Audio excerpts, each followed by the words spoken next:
La voiture de demain sera électrique. Puisqu'on vous le dit sans arrêt, ça doit être vrai. Ou à la rigueur, c'est peut-être un consensus.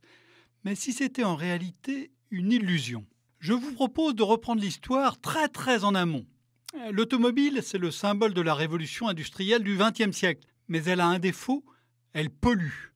Elle est même devenue le symbole de la pollution, même si ça peut se discuter. Le milliard de voitures émet par exemple moins de gaz carbonique que l'agriculture ou les seules centrales à charbon.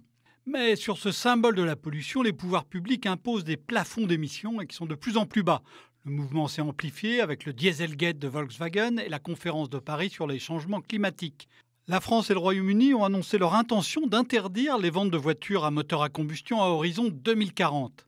La ville de Paris, elle, bannit les vieux diesels dès l'an prochain. La Chine va plus loin.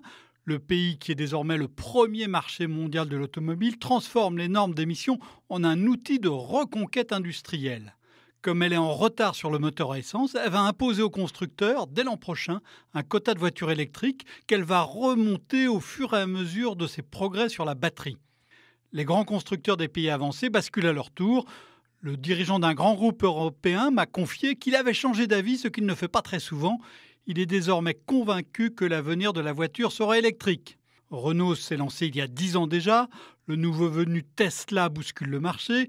Volvo, qui appartient au chinois Geely, arrêtera de produire des moteurs thermiques dans quelques mois. BMW et Toyota accélèrent. Les stars des prochains salons auront toutes un fil à brancher. Malgré cette impressionnante convergence, la voiture électrique ne va pas accélérer sur l'autoroute du progrès, car elle va devoir passer par de redoutables chicanes. La première de ces chicanes, c'est la batterie, car la voiture électrique qui s'impose aujourd'hui roule à l'énergie stockée dans des quintaux de batterie. Or, des métaux jouent un rôle clé dans leur fabrication. Le prix du lithium a triplé en 3 ans, celui du cobalt a pratiquement doublé en 1 an. Le premier pose des problèmes techniques, les ressources sont abondantes, mais elles sont concentrées dans des zones désertiques alors qu'il faut beaucoup d'eau pour le produire. Le second, lui, est produit aux 2/3 dans la très instable République démocratique du Congo. La filière est certes outillée pour répondre à la demande actuelle, qui est d'un peu plus d'1 million de véhicules électriques ou hybrides rechargeables par an, mais il faudra des investissements colossaux pour multiplier l'offre par 10, voire par 60 ou par 80 si on veut électrifier toute la production mondiale de voitures. Le cobalt et le lithium présentent 2 autres caractéristiques un peu ennuyeuses. D'abord, leurs ressources ne sont pas infinies. Avec ce qui est relativement accessible, il y a de quoi équiper le parc mondial, 1 fois, 2 fois, mais au-delà, ça va être compliqué.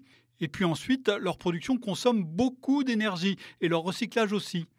Selon le consultant Jean-Marc Jancovici, une voiture électrique qui roulera 200 000 km aura émis 50 grammes de CO2 au kilomètre avant même d'avoir roulé 1 mètre.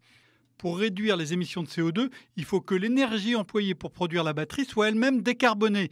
Pas évident, la première grande usine de batterie en Europe est prévue en Pologne, là où le charbon pèse le plus lourd dans la production électrique.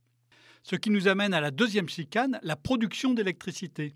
Car la charge des batteries en exige d'énormes quantités. Juste un ordre de grandeur, pour charger 1% du parc français la nuit, pendant que les automobilistes dorment, il faut pratiquement la production d'1 tranche nucléaire.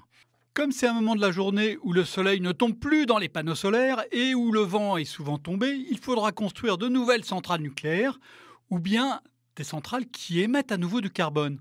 Avec le mix énergétique chinois, une Tesla émet davantage de CO2 qu'une bonne vieille voiture à essence si on fait le calcul plein, c'est-à-dire du puits à la roue, en intégrant le gaz émis avant que l'énergie n'arrive à la voiture. La troisième chicane, enfin, c'est le transport de cette électricité. La borne de recharge n'est qu'un épisode de cette histoire. Un dépôt de 200 bus à charger la nuit demande la puissance de 50 immeubles de 5 étages.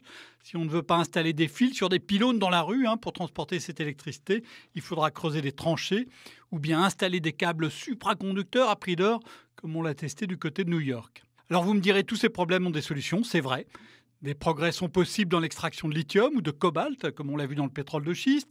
Les chercheurs travaillent sur d'autres métaux pour fabriquer des électrodes.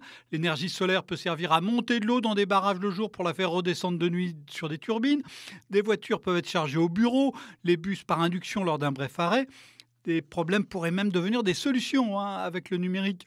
Il devient possible de gérer les réseaux électriques beaucoup plus finement, c'est ce qu'on appelle le smart grid. Et puis l'électricité des batteries pourrait être appelée par EDF pour lisser les pointes de consommation. Mais toutes ces solutions, tous ces possibles, demanderont beaucoup de temps, beaucoup d'argent, beaucoup d'investissement. Un grand équipementier prédit même que la voiture sera autonome avant d'être électrique. En attendant l'avènement de l'autre auto électrique, celle où l'énergie vient de l'hydrogène, la voiture tout batterie restera sans doute une solution, mais une solution parmi d'autres, une niche très loin de la voiture universelle qu'on nous raconte si souvent aujourd'hui. Retrouvez tous les podcasts des Échos sur votre application de podcast préférée ou sur leséchos.fr.